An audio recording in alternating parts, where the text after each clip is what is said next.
Bonjour. Aujourd'hui, dans mon vidéoblog, on va parler d'un sujet un peu particulier.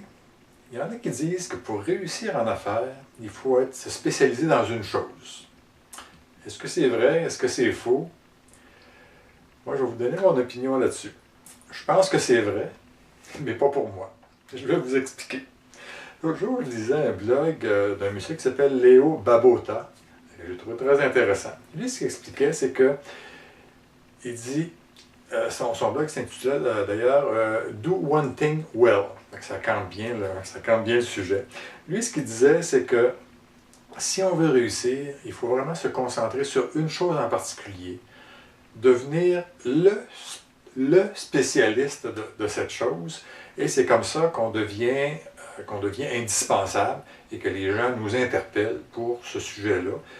Et dans le fond, lui, il répondait à la question « Comment réussir en faisant quelque chose qui nous plaît? » Alors lui, sa façon à lui de réussir dans sa vie professionnelle, ça a été vraiment de se concentrer sur une chose. Lui, ce qu'il fait, c'est écrire sur la simplicité. Alors il s'est vraiment spécialisé là-dessus. Et ce qu'il nous dit, c'est que ça lui a rapporté dans le sens que, comme ça lui plaît, il fait quelque chose qu'il aime, il a l'impression de jouer finalement et de gagner sa vie en jouant. Donc pour lui, c'est vraiment la clé du succès, c'est vraiment de se concentrer sur une chose. Moi, je vous disais d'entrée de jeu, je pense que c'est vrai, mais pas pour moi. Je vais vous expliquer pourquoi. Moi, j'ai toujours été un généraliste. J'ai passé une trentaine d'années à faire différentes directions générales. Donc le mot dit, j'avais une direction générale. Et quand on est directeur général, généralement, on n'est pas spécialisé en comptabilité, en marketing, en finance, en gestion des ressources humaines.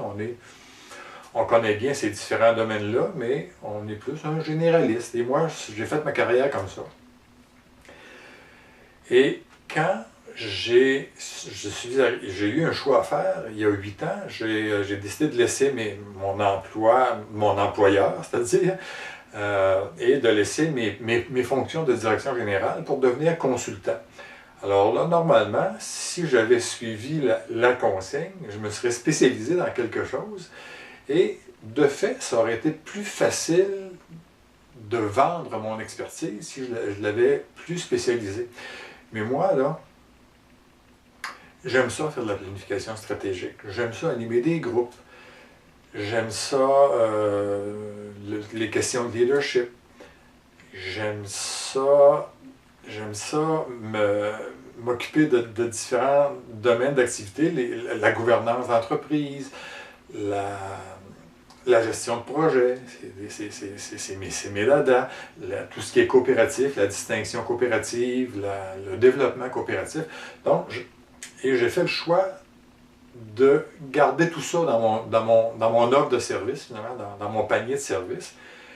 Et je ne regrette pas de l'avoir fait parce que ce que ça m'a donné, c'est que quand les gens m'interpellent, ils m'interpellent dans ces différents domaines-là et ça me permet de rester actif dans tous ces domaines-là qui m'intéressent beaucoup. Donc, moi, si je résume, c'est que pour être heureux, il faut faire ce qu'on aime. Mais dans mon cas, faire ce qu'on aime, c'est des choses diversifiées. Donc, ma réponse à la question de départ, est-ce qu'il faut se spécialiser? Moi, dans mon cas, ça a été non. Alors, je vous laisse juger dans votre cas qu'est-ce qui est le mieux. Mais c'est certain que c'est plus difficile de se vendre quand on n'est pas directement spécialisé. Mais c'est comme ça que moi, j'ai été plus heureux, que je suis plus heureux dans ma vie professionnelle et que j'ai été aussi plus heureux dans toute ma vie professionnelle parce que j'ai tout le temps occupé des fonctions de direction générale. Par contre, la règle qui demeure, c'est qu'il faut faire quelque chose qui nous plaît. Alors, moi, ce que j'aimerais vous poser comme question en terminant, c'est est-ce que vous avez une passion? Est-ce que vous avez plusieurs passions? Et est-ce que vous avez réussi à les rentabiliser, ces passions-là? Alors, je vous laisse là-dessus et je vous dis bonne fin de journée.